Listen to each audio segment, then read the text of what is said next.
So this is a quick follow-up to my previous two and Nvidia, as someone pointed out, videos, where I basically said that if Team Green gets the sense that Navi's coming, they have multiple options for responding in a major way. Well, now we know that at GDC, supposedly they'll tease Ampere. That's just a rumor, so they might not. But I've said before in a couple of videos, and I'm going to say it again, I think they will launch a 7 nanometer Titan before their main lineup, and that's because they need to replace Titan Volta. Titan Volta isn't fully obsolete. It has more CUDA-cores than the Titan RTX. It has more tensor cores too. For machine learning, it's a lot better. But it doesn't have any RT cores. It has more bandwidth, but it's not quite as efficient. That was their marquee. Look at us get to 12 nanometer before everyone else and launch a mega card. Kind of this just spearheading into the expensive data center compute AI markets. And they need to replace that card.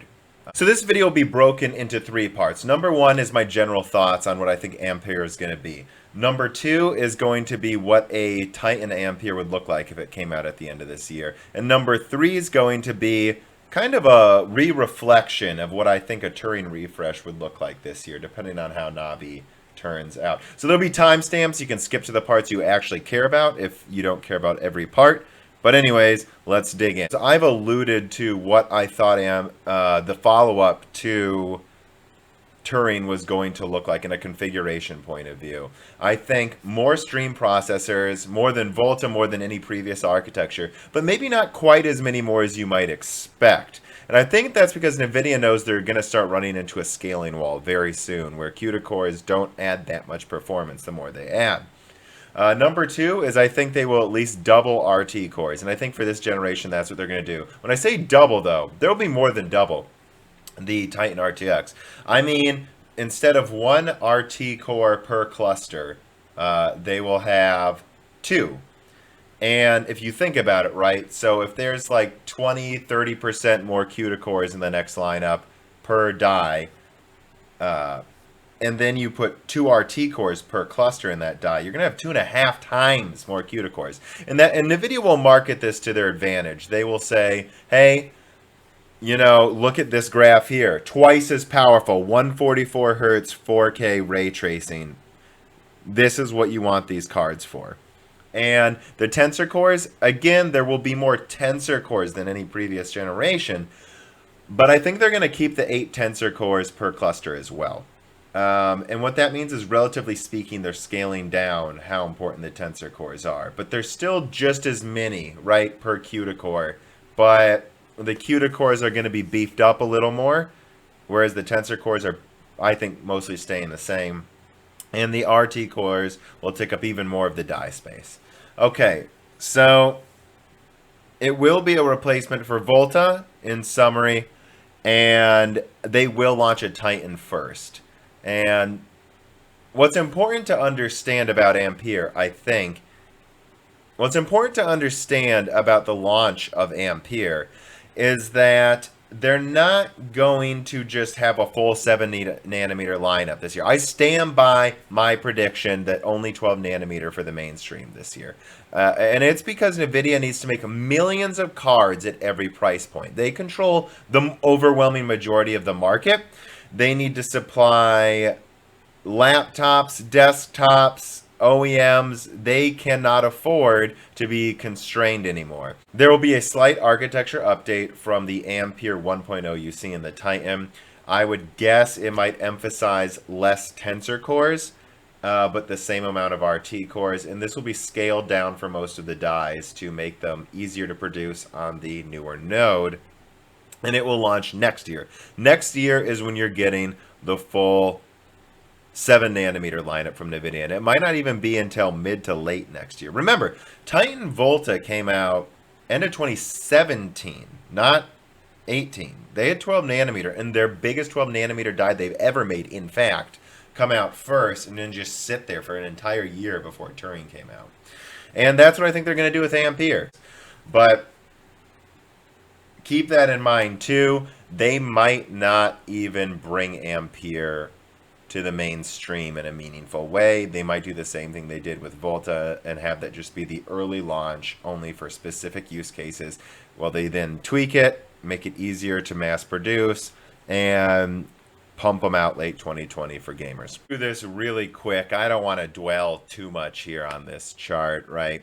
The Titan Volta came out for $3,000, and it was the, bad yields of full Volta. Technically, very full Volta never released. They always kept it at 5,120 SPs. But it did have a 4096-bit bus and a lot more bandwidth. It was just they never released this to gamers, certainly, and they never quite released the full SPs to anyone. But I will say, too, Titan Volta was, for the most part, a gaming card. And that's because a lot of data scientists and AI researchers had to return them because they were having 10% miscalculation rates on some of the analyses and tests, some of the programs they were running through these cards.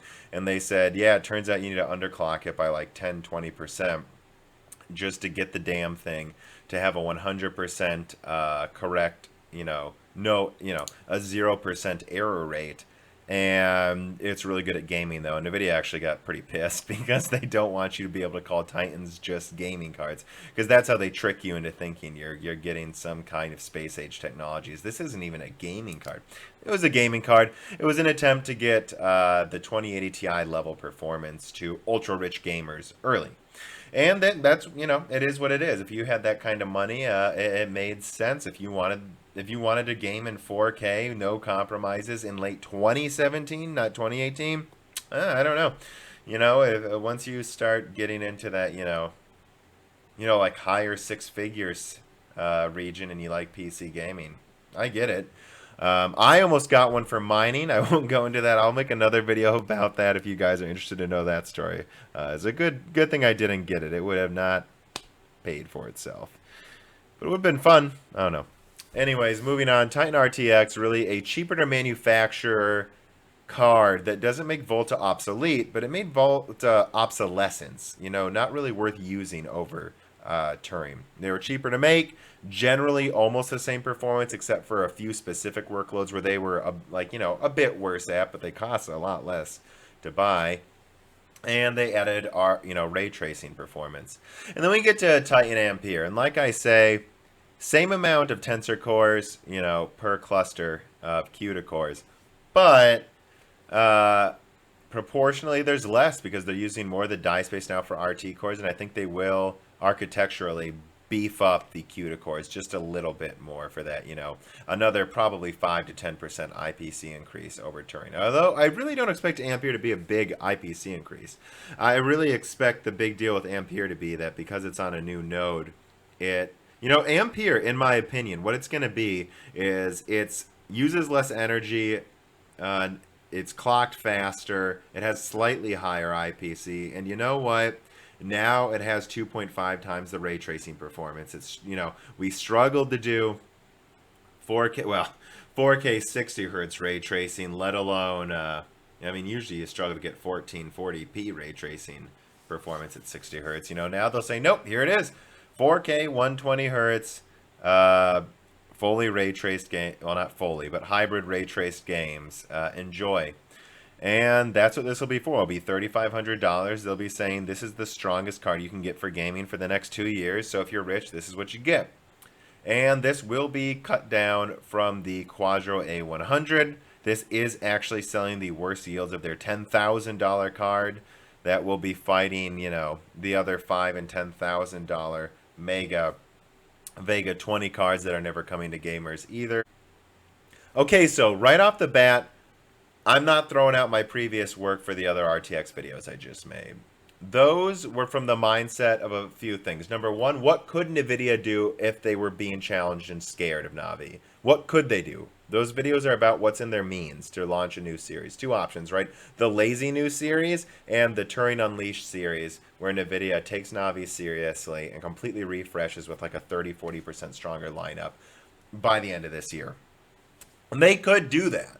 But I'm starting to suspect they won't anymore. And it's because I just learned, right, this is new information, that they might tease Ampere. And I don't think they would tease Ampere unless they intend to launch a 7 nanometer card before the end of the year, which I think they do now that I see that rumor. And even if that's just a Titan, that means 7 nanometer mainstream cards. God knows it might not be priced mainstream anymore, but their full gaming lineup of 7 nanometer cards is probably a little over a year away, which means mid next year. And if that happens, right, I think they'll just want the 2000 series to have some legs added to them, right? So with that in mind, let's look at what would happen if Navi, if both they can launch 7 nanometer before Q4 next year instead of having to do like some paper launch in December. And also if Navi doesn't pan out. You know, a lot of my videos are hyping up Navi, but what if it underperforms? And in my mind, underperforming is losing to the 2070 um, by a decent margin, like maybe barely edging out the 2060 with the RX 3080. That doesn't mean it won't be a good card, but this is what I think would happen. Nvidia would say, okay, yep, drop the price on the 1600 series, more than happy to do that.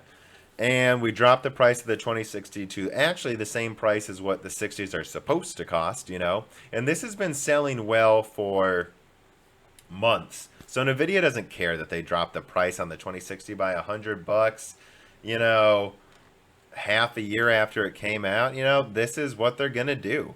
And then I think they would launch a 2060 Ti, and this would be the quote-unquote RX 3080 killer right here.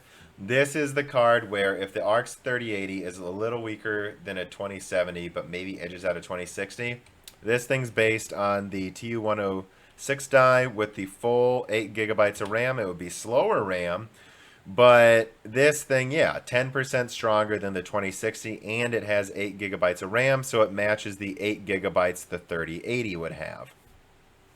This is your 3080 killer. Moving up the list, I think the 2070 would be obsolescence. Just like the 1070 was basically not worth buying once the 1070 Ti existed. They would drop the price of this, like the 2060, right before Navi comes out to just completely make Navi not look as good. And then within a month, they would have these newer cards launching. And they would be, you know, cheaper than the old price point by a little bit. And this would be the card where you just go, yep, that's just completely stronger than anything in Navi right now. And you know what? If Navi is $250 or $300, I can afford to pay 50% more for, hey, look, it's almost as strong as what the, it's 7% weaker than the 2080. So now I'm getting almost 1080 Ti performance for $450. I think this would sell well. And the 2080, again, would be dropped to $600 right before Navi launches. And it would pretty much sell out, and then they just start producing less of them.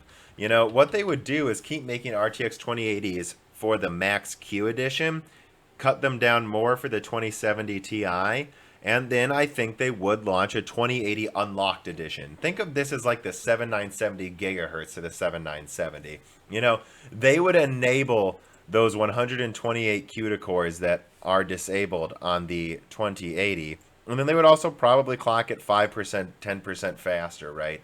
And give it RAM that's also 12% faster. So, you know, you add all that together, you would get a card 15% stronger, and they just drop that right at the same price point already, and it wouldn't be, and this would be the new Founders Edition too. That's something I would also want to point out. I think they would stop selling Founders Edition of this from their website and only sell the 2080 Unlocked for $700, effectively bringing down the price, and they just let AIBs do whatever they want.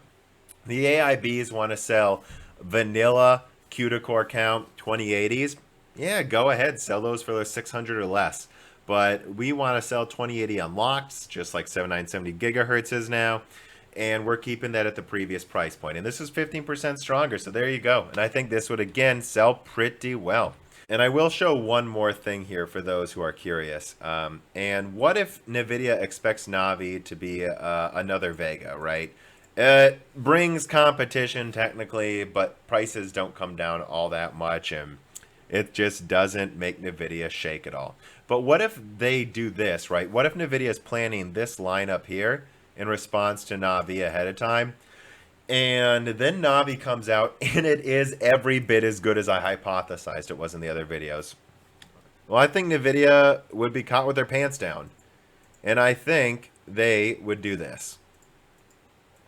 This is the Nvidia caught with their pants down mode, I think. 2060 immediately down to $200, right? And the pants down mode is if the 3080, and it's rumored to be Vega 64 plus 15%, but that was months ago. What if, because it's launching a little later, they can up the clock speeds of that little bit more, right? Vega 64 is pretty close to a 2070 too, so we don't know what they mean when they said that. In some games, it is as strong as a 2070. So, what if the 3080, I do not expect it at all to beat the 2080, but what if the 3080 was like 5% weaker than the Radeon 7, which meant there were some games where it matched the 2080. Some. Overall, it's 5 to 10% weaker, but it's close. In other words, the 3080 is closer to a 2080 than it is a 2070. Well, I think Nvidia would freak the fuck out. And we would see some drastic price drops. We would see the 1660 Ti positioned with the 1660 and 1650 to still take on a more expensive and more powerful RX 3060, right? If the RX 3060 is stronger than we expect, it would be about as strong as a 590. And if they sell that for 150, Nvidia is just going to have to match them with the 1660 all the way down there and put the 1660 Ti as that slightly stronger card that just says, go fuck yourself. And then here's the 2060, which I think they would then, of course, have to try to match the 3070. And it would be weaker in this scenario, right? Because the 3070 then would be probably slightly stronger than a Vega 56, which is already stronger than a 2060. So they would just price this lower. And the 2060 Ti, again, really positioned to take on the 3070 directly. 2070 basically... 2070 and 2070 Ti basically priced to fight the 3080. And again, I just think the 2080 would be $500 and they would stop making them in this configuration, and then they would let AIB sell them for less money if they still insist on making them, right? They'd say, yeah, you can still make them if you can sell them for $400 and be profitable, go for it. And then the 2080 unlocked would be a lot cheaper, and a lot of people would like that. And the 2080 Ti unlocked would basically replace the 2080 Ti fully at 14% stronger and cheaper. And again, I don't expect this to happen, right? But I think this is to give you an idea. This is to give you an idea of how much better pricing could be if Navi overperforms. And that's all I'm saying. I really hope it does. My overall thoughts, right? In summary, I think Ampere will bring substantially stronger ray tracing performance and quite a bit better gaming performance as well. And it will launch as a Titan Volta replacement at the end of this year with Quadro cards. And then they will wait for the process to mature further as they get, as they learn by producing at least super expensive cards. And then once they're getting really good yields on their Titan Amperes and Quadros, they'll say, oh, the yields have improved. Let's get the mainstream 7 nanometer cards out now. And with that mindset, with these rumors, I think that you're going to look at more of a 2000 series refresh instead of a full 3000 series. That's kind of what I think now. And it can go two ways. I think at this point, Nvidia is underestimating Navi.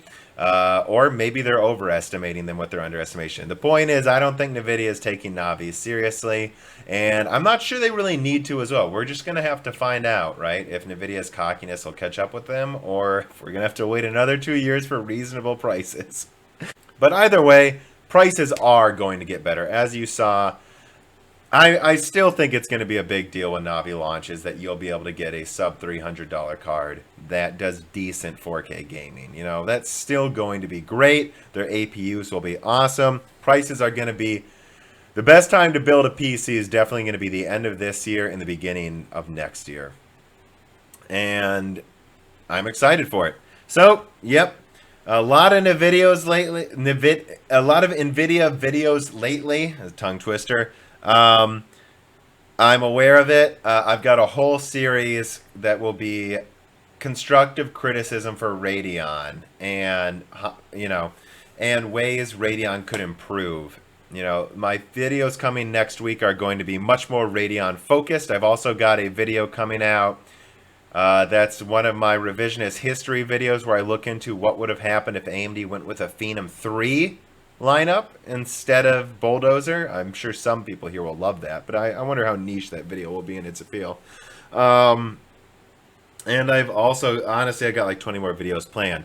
I'm going to probably try to start slowing down a little bit. I've been pumping out a lot of videos, and they are a lot of work, and I don't want to let my actual job suffer. So I might be slowing them down. But if you want me to keep pumping them out at this rate, please share these videos. Definitely like the ones you like and dislike the ones you don't like, especially moving forward, right? I need to know what you don't like. Join my Patreon. If you can, you know, that little bit of money there really does. When I see the Patreon grow, I know, okay, more people want more of this. All right. Thanks, everyone.